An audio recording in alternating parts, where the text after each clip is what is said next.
On April 18th, 2006, I had my first confirmed kill. This man was innocent. I don't know his name. I called him the Fat Man. He was walking back to his house, and I shot him in front of his friend and his father. The first round didn't kill him after I had hit him up here in his neck area. And afterwards, he started screaming and looked right into my eyes. So I looked at my friend who I was on post with, and I said, well, I can't let that happen. So I took another shot and took him out. He was then carried away by the rest of his family. It took 7 people to carry his body away. We were all congratulated after we had our first kills, and that happened to have been mine. My company commander personally congratulated me, as he did everyone else in our company. This is the same individual who had stated that whoever gets their first kill by stabbing them to death will get a 4-day pass when we return from Iraq.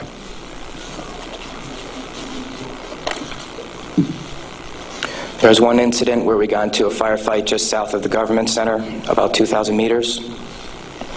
We had no idea where the fire was coming from, and the way our rules of engagement were, pinpoint where the fire is coming from and throw a rocket at it. So with that being said, we still didn't know where the fire was coming from, and an 84 millimeter rocket was shot into a house. I do not know if there was anyone in it. We do not know if that's where the fire was coming from, but that's what was done. Please go to the next image.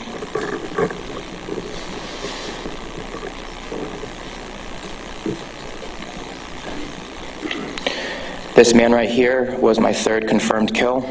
As you can see, he was riding his bicycle. Later on in the day, we went ahead and we had CBS Laura Logan with us, but she was with the other squad. And so she wasn't with us, so myself and 2 other people went ahead and took out some individuals because we were excited about the firefight we had just gotten into, and we didn't have a cameraman or woman with us. With that being said, anytime we did have embedded reporters with us, our actions would change drastically. We never acted the same. We were always on key with everything, did everything by the books. The man on the bicycle, he was left in the street for about 10 minutes until we realized that we needed to leave where we were. And his body was dragged about 10 feet to the right of him, where his body was thrown behind a rock wall, and his bicycle was thrown on top of him.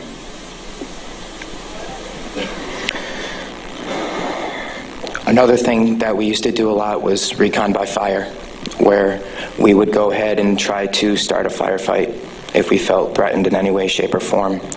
There's one particular incident where we were working with the Iraqi Army and the Iraqi Special Forces in downtown Ramadi, and with our squad and the Iraqi Army, there was also lieutenant colonels, majors, first sergeants, and sergeant majors. Sergeants major. With that being said, the Iraqi Army would go into the house, kick in the doors, and then go ahead and shoot.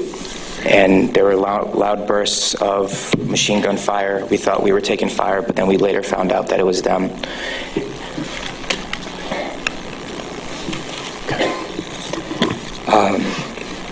House raids. Because we were a grunt battalion, we were responsible for going on several patrols. A lot of the raids and patrols we did were at the night, around 3 o'clock in the morning, around there. And what we would do is just kick in the doors and terrorize the families. That was an image taken around 3 o'clock in the morning through night vision goggles. And that is the segregation of the women and children and the men. If the men of the household were giving us problems, we'd go ahead and take care of them any way we felt necessary, whether it be choking them or slamming their head against the walls. If you go back to that one picture, that was one man that was taken care of in a very bad way. because of all the wiring that he had, it would be considered IED making material. On my wrist, there's Arabic for FU. I got that put on my wrist just 2 weeks before we went to Iraq because that was my choking hand.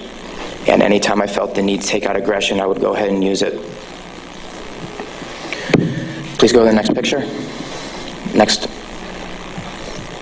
There's an instance of detainees and how they were treated in a nice manner. Next. That is the Fatima Mosque minaret.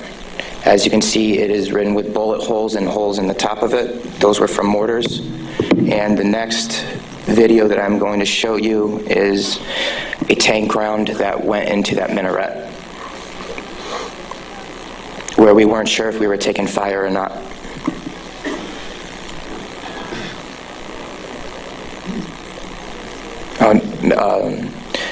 I'll talk about this one. This is after one of the guys in a weapons company had gotten shot.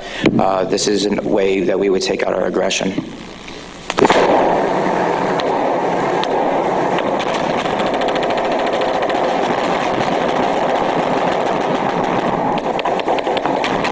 For those of you who don't know, it is illegal to shoot into a mosque unless you were taking fire from it. There was no fire that was taken from that mosque. It was shot into because we were angry. Can you please play the next video?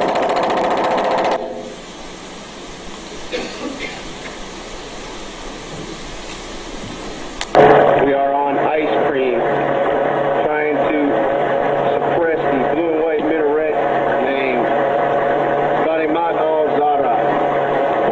I'll raise your hell raise. Go ahead and take another tank around that building over. That's that mosque door. Another round, Kilo 2. Oh! Yes! Next image.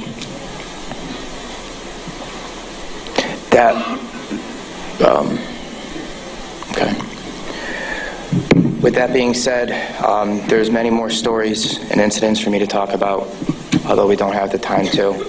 But this just goes to show you that that was the after effect of the tank round. This just goes to show you that everyone sitting up here has these stories, and there's been over 1 million troops that have gone in and out of Iraq. So the possibilities are endless. Next image, please. The reason I am doing this today is not only for myself and for the rest of society to hear, but it's for all those who can't be here to talk about the things that we went through, talk about the things that we did. Next image.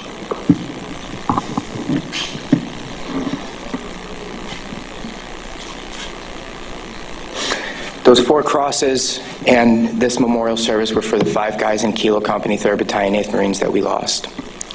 Throughout our unit, we had 18 that got killed.